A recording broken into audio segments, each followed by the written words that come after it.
This is a review of the Ninja Hot and Cold Brewed System Coffee Maker.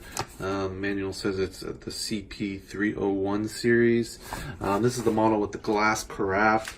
Overall, I think it's really great in design. It does actually function as, you know, just your standard coffee maker, but there are some good little features, I think, like this front-loading brew basket, which, you know, I've chosen to use a paper filter because there is some issues with the screen, I find, but it's a little bit easier for me to clean too, so I can just take this, go dump it in the trash, and that's it.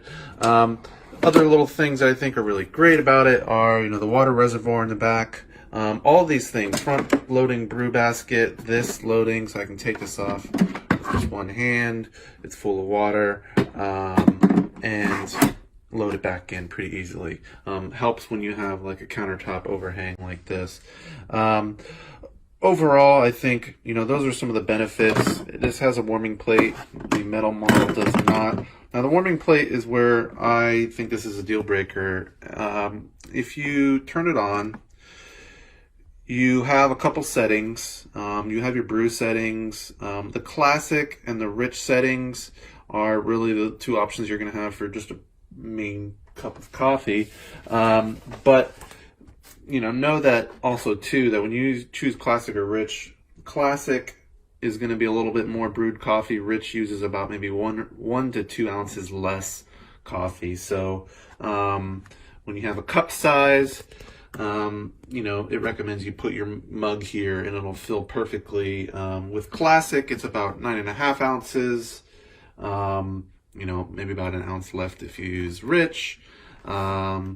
Classic XL cup, that's 11.5 ounces.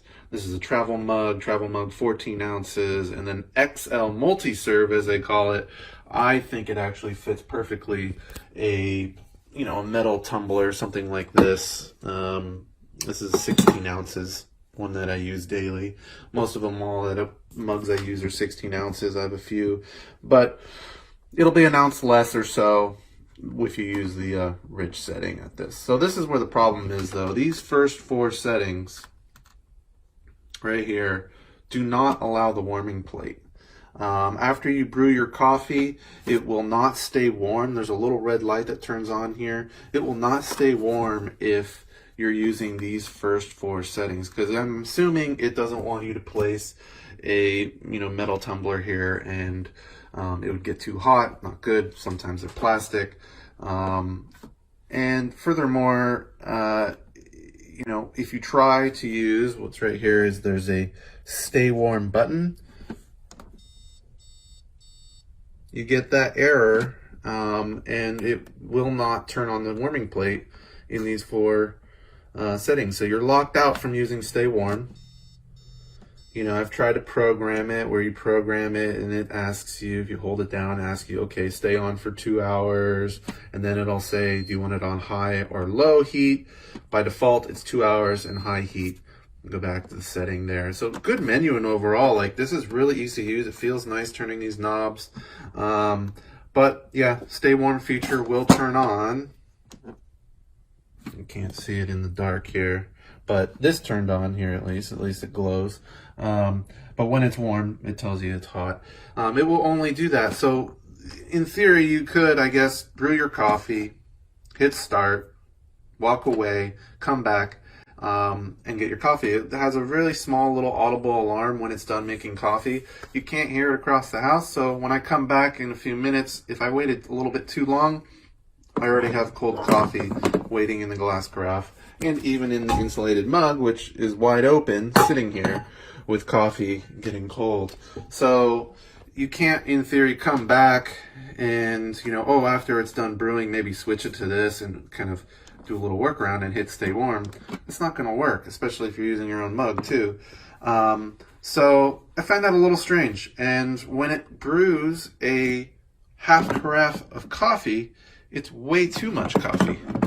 You'll read in my written review a little more on that, but it's just too much coffee for one person, wasting coffee. It requires, if you use the included scoop on the side, which is handy to see, all the travel mug sizes are 3 to 5 scoops, the sizes I use. This is anywhere from 14 to 16 or 18 ounces. I use 3 scoops. That's just as much as I made with my previous maker. It's great, but it's just a little bit too little coffee. Like, I need a little bit more in the morning. So if I want to go one step up, a half carafe is 3 to 4 scoops, large scoops. You use a lot more coffee, a lot more water, and you get a ton of coffee left over here in the coffee maker. Okay, maybe that's what I have to live with, but I'm not too happy with that because I really just think it's too much extra coffee. I'm going to be blowing through coffee more. Here's the size 4 filter, number 4 filter. This is what you'll need if you want to use the paper filters. I feel like that's good because the included screen filter is great. Let me just dump this out. But there are some other flaws that I mentioned in the review. I'll show it really quick. So there was some coffee brewed this morning in this. It's somewhat clean. There's still some coffee in there. But this is spring loaded. And if you push down on it, if you just look, I'll push down like this. There will be some water that drips out. You can't see. There you go. It's pretty easy though. After you just brew something, I already dripped some on the floor earlier, but if you just brewed something, if you tap this while you're kind of coming out, it can kind of drip on your counter, drip somewhere else. Not kind of great. The reservoir too, while it's easy to unload, you can pull on it right here with the side or grip on it like this and pull it out.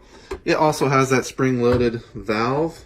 So if you press on this, I don't know if you can see this.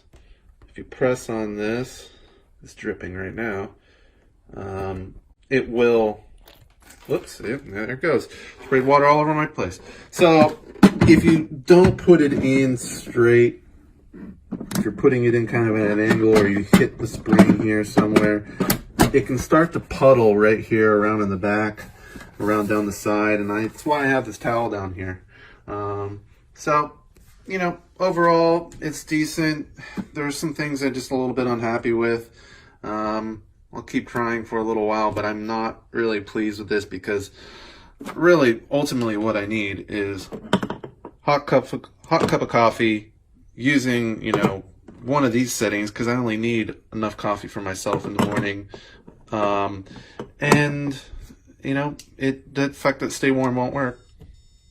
That's pretty sad. I think you know, a coffee maker is there to have some warm coffee, and they're not going to come to like coffee that's twice as much as they need in their morning. That's just a waste. So didn't really hit the mark on this, Ninja. Sorry. How to use the BTäT Cold Brew Coffee Maker.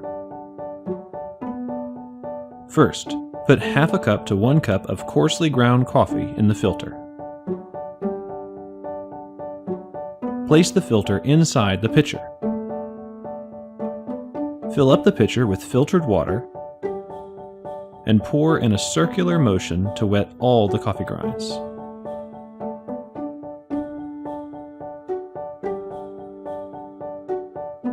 Brew for a minimum of 8 hours in the refrigerator. For best results, we recommend 48 hours.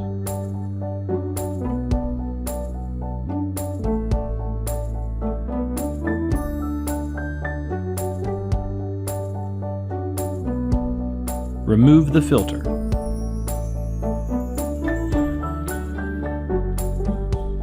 Keep the lid on to keep the coffee fresh. This product features a stainless steel lid with an airtight silicone seal, an easy-to-remove stainless steel filter, temperable thick borosilicate glass, and a large top opening for easy cleaning.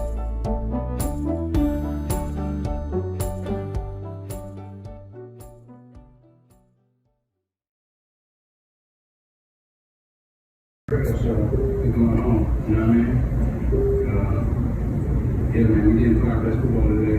We get them fresh, they play a good game, and yeah, so for sure. Here's what it is. Lamar Jackson became the 6th quarterback of the Super Bowl era to produce his first 2 career home playoff starts. And when you compare his numbers in those games to his regular season, you can see it as a perfect contrast. 2 of his 5 quarter losses